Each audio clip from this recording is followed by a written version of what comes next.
Hi guys, welcome back to my channel.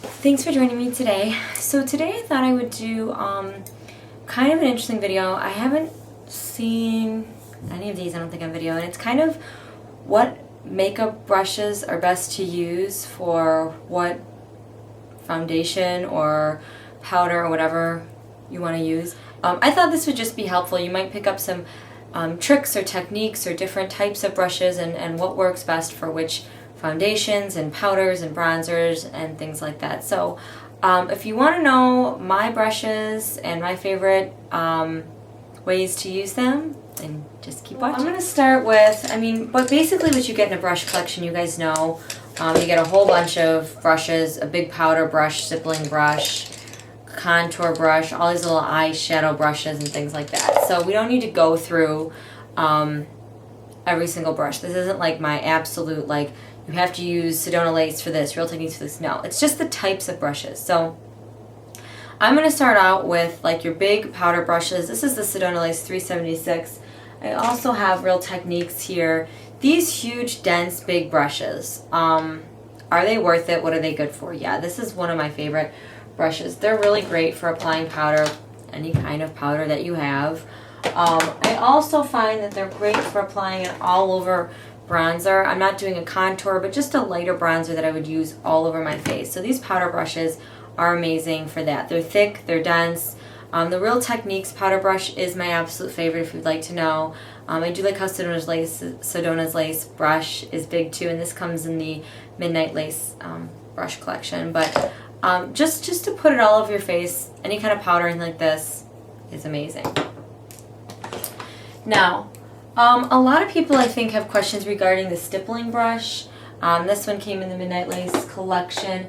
And then I have my favorite stippling brush, which is the Real Techniques. You can tell how different these two are, just by looking at them. This one's a lot smaller, and this one's a lot longer.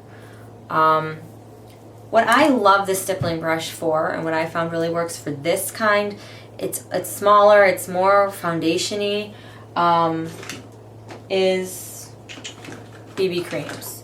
To apply my Estee Lauder Day Wear BB cream, I love this. I also love it for kind of a lighter foundation that can be a little streaky, something like the Rimmel True Match Perfection. I just love using this kind of brush. Either putting it on my hand or putting it just right on the brush, dabbing it in and blending it in. A lot of people also use the stippling brush for really pigmented foundation like the NARS Super Orgasm, NARS Dolce Vita. Is that what it's called, Dolce Vita? I have it. I'm not going to pull it out because this isn't that kind of video, but I think it's Dolce Vita.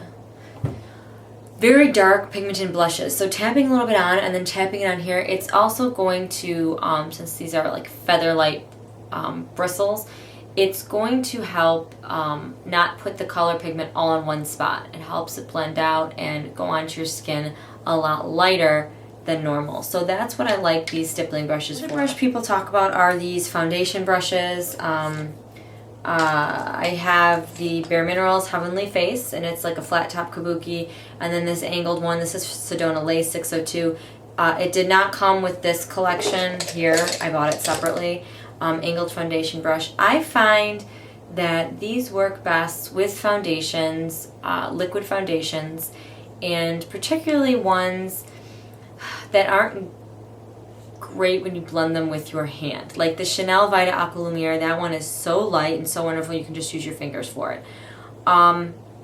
Something like these kind of foundation brushes that are really dense and really thick, you're looking at like your Revlon Color Stay Foundation, Lumi Foundation by L'Oreal, Laura Mercier Silk Cream Foundation, like my thicker foundations that really need to be blended into my skin. These brushes are amazing for that kind of stuff.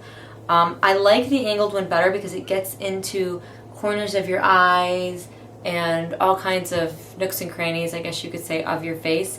I do like this one. It's soft. It is a good foundation brush. Brush that you see in a lot of kits people talk about are contouring brushes for bronzers. So this is the Real Techniques contour brush, and it kind of has this little skinny contour to get right into the grooves of your cheeks. I really like this for contouring. This one is great. I recommend it. I am not the biggest fan of these ones. The 850, this is the Sedona Lace contouring brush. Every brush collection comes with one of these normally, and you can see they're angled here, and you can get into your grooves. They're a little bit too thick for contour and flat. I like the rounded tip more, like on this one, because it just kind of applies the product evenly and more efficiently than these, where it's just harder to blend these. You know, I use them for contouring. If you had to ask me, you know, what brush would you recommend for contouring or should I buy? You know, this is a great brush, something like this. I also use for blush, putting the product a little bit in the blush and then kind of patting it on my cheek, using this side instead of this part here. That works well too. These are great brushes, but I don't see them having a specific purpose personally. Next is you get a foundation brush and a lot of brush collections. Do people use them? I did a recent Revlon tutorial, and I used the Revlon Color Stay Whipped and some other Revlon products. And what I'll do is with that one, I don't want to stick my finger in like a jar or something like this because I just don't want to get my fingers dirty. I don't want to do it. It's not really sanitary. To take this and to pat it on, and then use my foundation brush to blend it out. You guys have seen me do that. That's one way of using these kind of brushes. Another way I've seen them done was for contouring. So like this one right here, this is the Real Techniques. The thing is, I would never use this for foundation. It is so tiny. I feel like it would take me forever. It just doesn't cover enough surface area. And then like I feel like I miss spots and I don't blend in. It doesn't cover enough of my face or enough of the surface area to help me. But for contouring, if I'm doing a really deep contour, like with my Kevin Aucoin contour powder, you guys saw that in medium, I'll just take it and I will apply it right to the hollows of my cheeks, just making like a really harsh line down the center, down the sides of my nose, anywhere that I want to make really harsh lines. And then I'll blend it out, you know, with, you can blend it out with like a brush like this, or you know, your contour brush, which is this one here.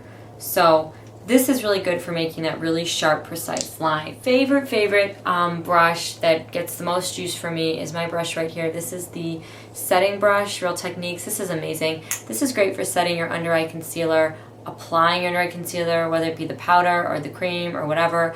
Also, one of my favorite new products is the Color Icon by Wet n Wild in the color Reserve Your Cabana. And this I just use as kind of like a highlighter, brightener, like down in here and here. And this is great for that. This brush is, it's dense enough, fluffy enough, and soft. And it just applies the product so evenly and just flawlessly. So I really like this brush as a setting brush. I would highly recommend that. I've not found another brush in any collection that works as well as this. Okay.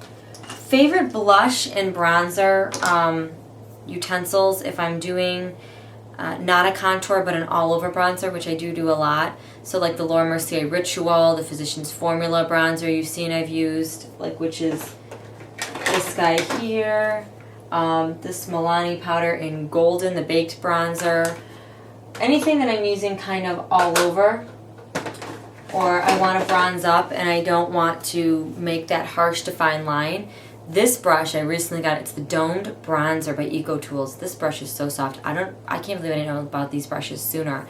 I am loving these and the shapes. I don't have any brushes like this. This is amazing. It really just gets in there.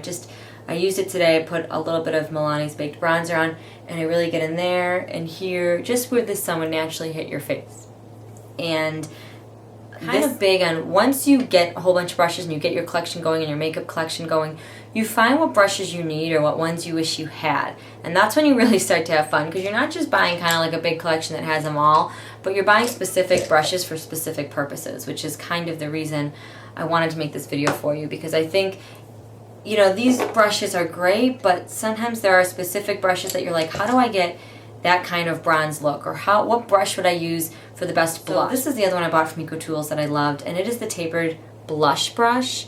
And as you can tell, it is, you know, tapered here, it's thin. So you basically dab your brush in the blush and you just kind of put it right above your contour, tapping it on your cheek. I love that it's like kind of chiseled like this, and you don't find too many blush brushes like this. I have this brush I got from Real Techniques. I don't grab for it as much as I should. It's this tulip brush. This one is a blush brush. It's really big for a blush brush for me.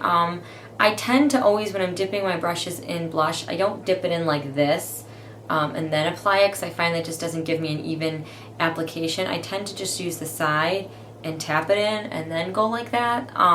This would be great actually too, as like just an all-over bronzing brush, kind of as the same technique as this one. I do like this brush. I'm still working with it. Here are Kabuki brushes. What I use these for a setting powder when I put my foundation on, and then to just blend in my blush and bronzer. This, let me tell you, this makes a huge difference. When I don't do this, I kind of feel like I look like a clown. I recommend everybody pick that one up. It's amazing. Eye brushes. Okay, for blending, one of my favorite brushes for blending is this one by Real Techniques. It is the blending brush, right? Oh, the crease brush, excuse me. And it's got this little dome shape here.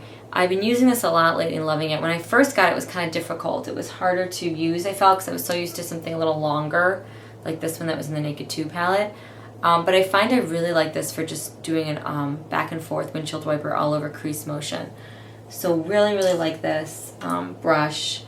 To just pat on color on my little eyelid there, I like to use this brush. These are from the Real Techniques. I like this fluffier one a little better than, say, a flat one like this one, just because I think that this applies the product just better, where this one just, it kind of just sits on your brush, the product, and then you're just like dabbing it on, where this one just kind of easily glides over your eyelid better, in my opinion. For eyebrows, I kind of have a brush that every collection has that you love. This one here is great because it's thicker. It's the brow brush, Real Techniques, and it's kind of got the angled. I have one here from Sedona Lace. They're all the same to me. I like them all. One from the Sigma Bunney collection. Any tapered little brush like this is great for your eyebrows. So love that. And I like these blending brushes for really dark colors, because you can have more control over a brush wand like this. I hold it towards the end, and this one's really long and skinny, and it's just great to really blend your colors. And even when you're all done with your eye and you still feel like you need to do more blending, a brush like this that's really long and has a really long brush tip is great for that. Okay, this brush I'm still getting used to. These are in a lot of collections. This is the eye defining brush. Do you see how it's angled? And kind of it's like for your outer corner crease. Just about every brush collection, I believe, has these two. Yeah. These I find are kind of hard to work with. I am using them just to make that V and then to darken it up in your outer corner. I do like them, but I find that sometimes it doesn't blend the product as evenly as my blending crease brushes do. But I do like those. I think that they are fun, and they do give you that precision or that outer V style that you're looking for pretty easy. Okay, this kind of brush, and you get them in, like I said, just about every collection here. Yeah, these two here. I like for taking whatever product I'm using in my outer V and lining underneath my lash line, my bottom lash line with. Because it's almost like a little pencil brush, so you have a lot of control, very thin. And then these brushes, this is the eyeliner brush. This one's by Bare Minerals. You get these in almost every collection. Sedona Lace gave me one too. This one's flatter. This one's more like a pointed tip, which I find that these kind of fray at the end. Ooh, sorry you guys can't see that. These kind of fray at the end, so they're kind of hard to use. Where I like this one by Real Techniques, it's flatter, it's more square. I can like dip it in the product like a gel eyeliner. This is what I use, and apply it all over my eye. And this one is the Accent brush by Real Techniques. And this is the eyeliner, like I said, gel liner, or if you want to dip it in some water and take it in your black color of your eyeshadow and apply it. So anyway guys, thanks for watching, and I will see you in my next video. Bye loves.